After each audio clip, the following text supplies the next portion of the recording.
Mi abuelo tenía muchísimas historias por contar.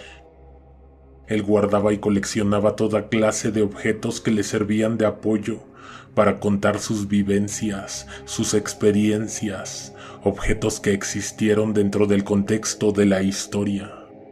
En Día de Muertos, otros niños venían a que el abuelo les contara historias. En Día de Muertos, los adultos hacían grandes fiestas y a todas esas reuniones invitaban a don Rubén para que los sorprendiera. En casa de doña Valentina existía la tradición de que después de la comida se apagaban las luces y solo permanecían encendidas las veladoras del altar de muertos. Nadie se levantaba de la mesa y entre todos compartían historias de terror hasta pasada la medianoche. Fue en casa de Valentina donde escuché una de las historias más asombrosas y aterradoras. Invitaron al abuelo y él me llevó consigo. Tenía en la bolsa interior de su saco una carta. Era un pedazo de papel bastante viejo. Se veía amarillento y los dobleces estaban demasiado desgastados. Don Rubén trabajó en el Ministerio de Salud del Estado. Estaba en una oficina con mucho trabajo, muchos pendientes y muy poco personal. Ahí conoció casos espantosos, aterradores, insólitos. Pero el que más me ha provocado horror, el que más tiempo ha quedado rondando mis pensamientos, fue uno que tiene que ver con una carta que recibió en su oficina. Una carta que permaneció perdida entre toda la correspondencia, el papeleo y los documentos. La carta fue recibida el 27 de julio de 1957, pero nadie la leyó. La encontraron entre un expediente cerrado el 18 de septiembre del mismo año, 2 meses después. En ese lapso de tiempo nadie abrió el sobre, nadie leyó el contenido, nadie supo lo que decía la carta hasta que fue muy tarde. Quien la enviaba era el director de un centro de salud recién instalado en una comunidad bastante alejada de la capital del estado. Comenzaba más o menos así.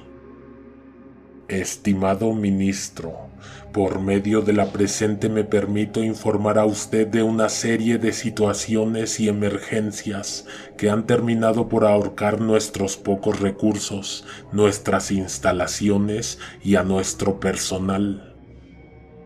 El día 2 de julio del presente año, a las 23:30 horas, ingresó un paciente a nuestro centro de salud.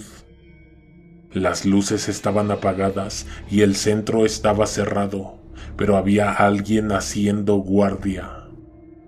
El enfermo presentaba síntomas de intoxicación, diarrea, vómito, dolor abdominal, sudoración, náuseas y calambres, pero lo que le hizo acudir a buscar ayuda fue el sangrado. Había sangrado en sus excreciones. Se le dio hidratación intravenosa y se le suministró tratamiento sintomático. El paciente pasó la noche sentado en una silla, recibiendo el suero.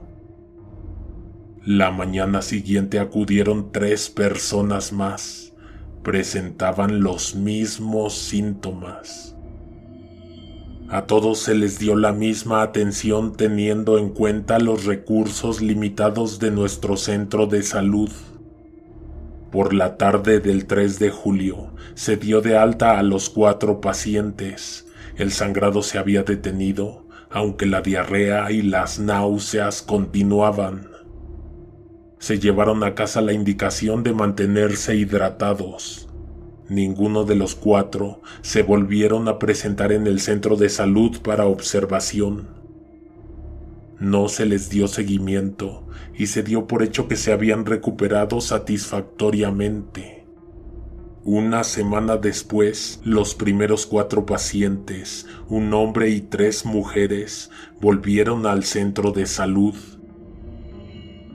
Tenían fiebres altísimas y los ojos completamente inyectados en sangre. Los familiares que los acompañaban se convirtieron en nuevos pacientes. Ahora presentaban los mismos síntomas que los primeros 4 enfermos. En ese momento nos dimos cuenta de 2 cosas importantes. La primera es que la enfermedad consta de 2 fases. La fase 1. En la fase 1 se presentan síntomas de intoxicación por alimentos y en la segunda, fiebre alta y los ojos llenos de sangre. La otra cosa es que nos dimos cuenta de que la enfermedad es altamente contagiosa. Se tomó la decisión de ingresar a todos los enfermos al centro y no dejarlos salir. Pero para entonces ya era muy tarde. Los días próximos llegaron más enfermos. Los que ya estaban dentro agravaron su condición de salud y los demás pasaron de la primera a la segunda fase.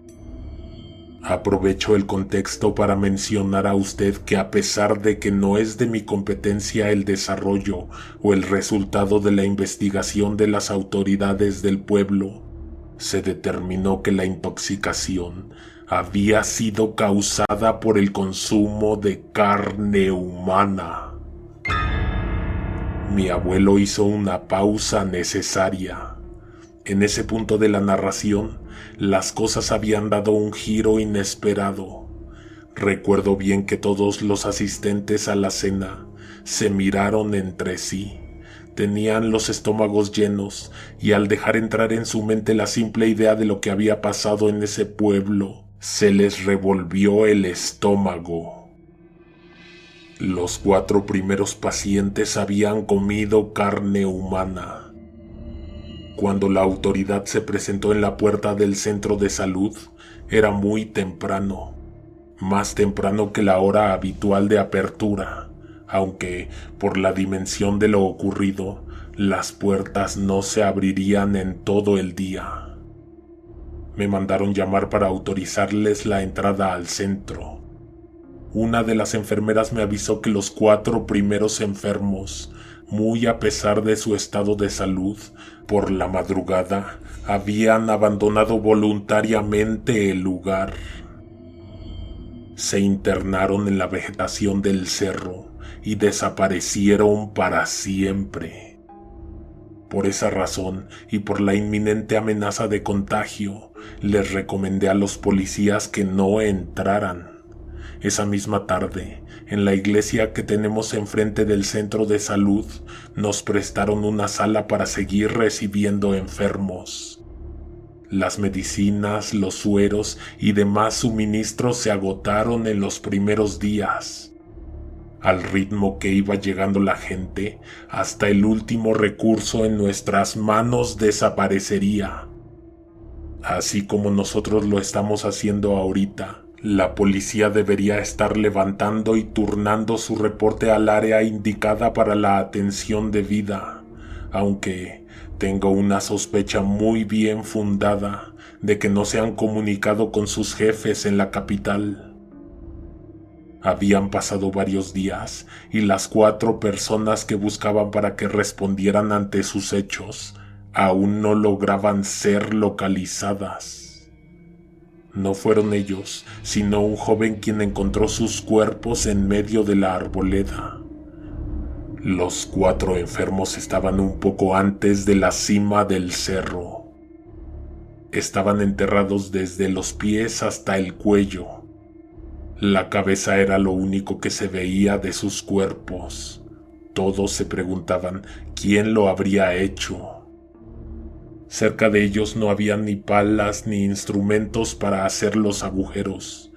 Ellos los hicieron por su propia cuenta. Cuando nos avisaron del macabro hallazgo, acudimos acompañados de un par de elementos. Encontramos los cadáveres en una parte del cerro que está relativamente plana. La imagen que veían nuestros ojos era aterradora. Las 4 cabezas mirándonos con sus ojos muertos. Para contener una nueva propagación de infecciones, echamos tierra sobre sus cabezas hasta cubrirlos completamente. Estamos solicitando su ayuda porque, entre los enfermos en el centro de salud y los que están resguardados en la parroquia, hay 40 personas internadas. Necesitamos el traslado de los enfermos más graves, suficientes medicinas y suministros médicos, y sobre todo urge que se haga algo con los cadáveres. No tenemos material ni medios para comunicar en el pueblo las medidas de prevención que deberían tener todos para evitar más muertes. También pedimos altavoces y material de papelería. Hemos enviado voluntarios a tocar las puertas, los hemos mandado con las instrucciones necesarias para informar casa por casa. Estimado ministro, la población ha disminuido considerablemente. En las visitas nos han reportado que hay gente enferma al interior de las casas. Incluso hay hogares vacíos, permanentemente oscuros y contaminados. Este reporte terminaría pidiéndole su atenta ayuda. Sin embargo, me permito agregar unos cuantos detalles adicionales que revelarán a usted la desesperación con la que necesitamos su apoyo. Las personas que han abandonado sus casas y aquellos que han dejado sus hogares suben a morir al cerro. Aunque de noche también estamos despiertos, no hemos podido encontrar el momento en que los pacientes abandonan el centro. Cuando se oscurece el cielo hay más lamentos. Los pacientes se retuercen sobre sus improvisadas camas en el piso. La gente necesita más atención, más remedios contra la fiebre y el dolor. De noche hemos escuchado risas a espaldas del centro, que es donde comienza el cerro. No sabemos quién descubre las cabezas de los muertos, pero cada vez hay más personas enterradas, y cada vez que subimos a echarles tierra, nos encontramos con que las mismas miradas que habíamos cubierto ahora están más muertas y lucen más siniestras y macabras. Estas últimas 2 noches ha desaparecido más gente, personal del centro y algunos de los que nos apoyan en la iglesia han comenzado a presentar síntomas. Sin más por el momento, aprovecho para enviarle un saludo cordial. Quedo en espera de su valioso apoyo y le suplico que gire sus órdenes a quien corresponda lo más pronto posible. Atentamente, Guillermo Santos, director del Centro Social de la localidad. La historia no termina en eso. Mi abuelo dobla la carta cuidadosamente y la guarda en el sobre.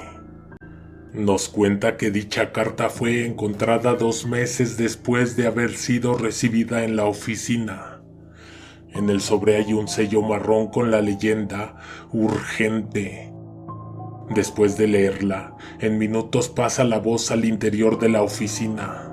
Es una historia bastante difícil de creer. Antes de que la información se fugue de la oficina, se le da aviso al jefe.